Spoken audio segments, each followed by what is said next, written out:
Inflation and the cost of living in the UK is causing more and more people to turn to food banks. Between 2020 and 2021, there was an increase of 33%, and the Trussell Trust says that 980,000 of those in need were children. The reasons for the rise in food prices are numerous. Among them are supply chain problems and labour shortages caused by COVID and in part by Brexit. And there are other pressures on the cost of living too. Some people will pay more income tax this year, and there's the removal of the temporary increase of the universal credit benefit. In terms of the food bank issue, what they tend to find is the typical user of food bank is not someone that's languishing in poverty, it's someone who has a cash flow problem episodically. No, it's true. Well, that is what the Trussell Trust paper says. It's not what they say, John. It is. I got to food bank. Sorry, no. Sorry, Trussell Victoria, can I finish the point? Outraged by you saying No, that. they wouldn't. Outraged.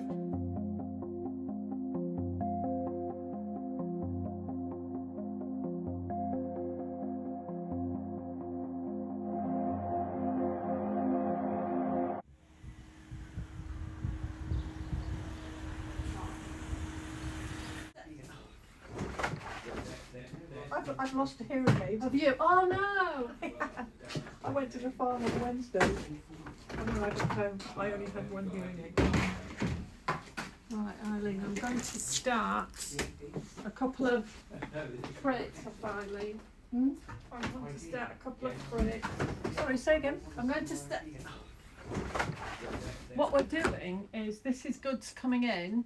We check the sell-by date to see if it's in date, and then put the sell-by date on the top of the tin, so that we work like any supermarket. We bring the food with the shortest date to the front, and the rest go to the back. So we have a warehouse, and with those with a really long sell-by date go to the warehouse.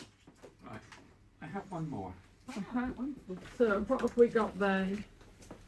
One adult, no children. So we actually started in May 2011, and it's just grown from there. So I got involved with it basically just through feeling that I should be doing something a little bit extra to give back, and there it seems to have taken over my life.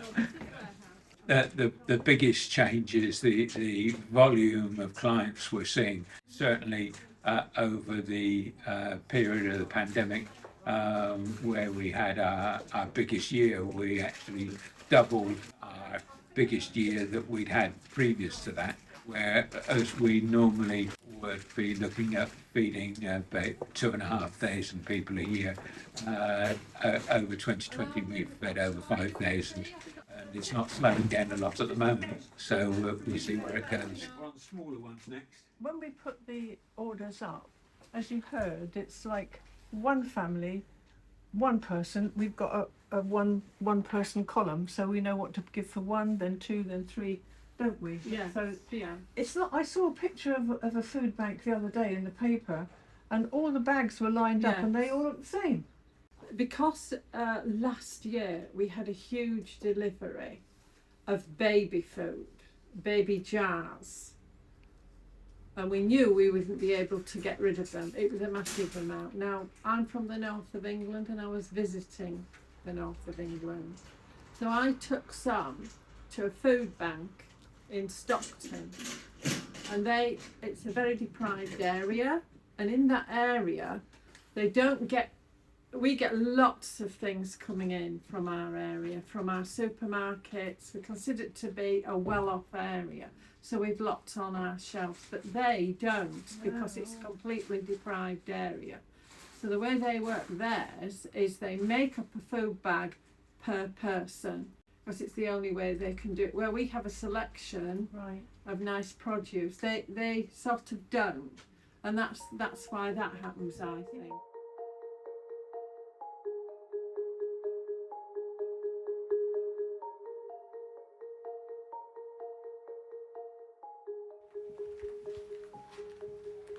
My name is Toby Dodson. I'm Community Minister at Eastleigh Baptist Church. Community Minister means that I am just particularly faced to engage with our local community, deliberately going out amongst the local community, deliberately getting local community into our premises here, not just to attend church, but very much to come with whatever support needs, whatever relationship needs and so on they may have.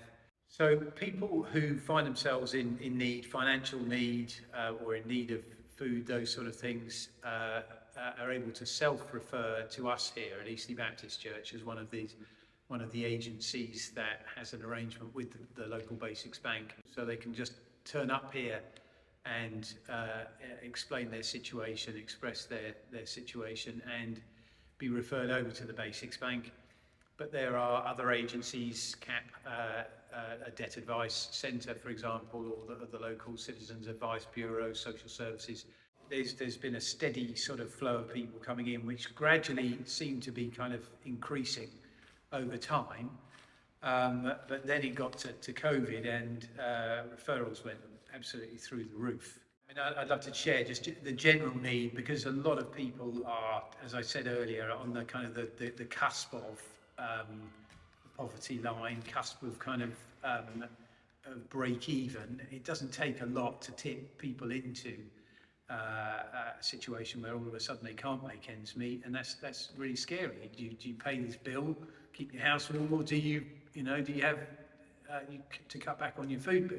It's kind of, it can feel like it's quite a shameful thing to be in need sometimes for people, and that people will be put off actually accessing genuine help from a genuine need if they think the process is too kind of shaming or intrusive.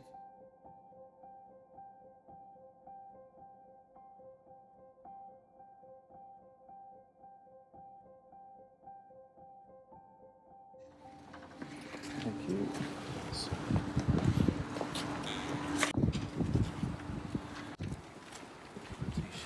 I'm Dan Brain, and I'm the chairman of the Eastleigh Basics Bank, and we've been running since 2011, supporting families and individuals who are struggling to cope with the day-to-day cost of living, and they tend to come to us when they're in crisis.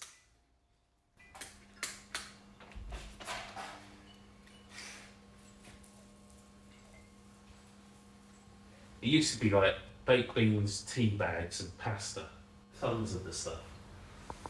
And now it's all changed. Yeah, nappies is another one. And then we do, dog and cat food people don't think of too often as well. Because if someone's got a dog, there's a good chance they'll sacrifice themselves for their dog to feed their dog a bit. So having some food. When we first started in 2011, we had no idea how much the demand would actually be. But quite quickly, as we got going, we discovered that more people, as they found out about us, actually did need us. And the community, particularly after the 2008 recession, had become particularly aware of the issue of food poverty, and immediately got right behind us. Ravioli. We had one family who came to us, and the gentleman had got to literally the last bit of his money. His wife had got very sick and then had to lose her job because she couldn't do it anymore. Not long after that, he had to become her carer, and their daughter ended up being the sort of keeping their heads up just above water, bringing some income. Sadly, she was made redundant. Circumstances have just put them in a position where they need us, and that's what we're here for. Of course, the trouble is, it's like all these things, it's like the instructions on an aeroplane. If the oxygen masks are deployed, make sure you put one on yourself before you try to help somebody else. If you don't look after yourself, you can't help other people. My sister used to get stuff from the food bank. Yeah. When she picked it up, obviously they put a date on that they get.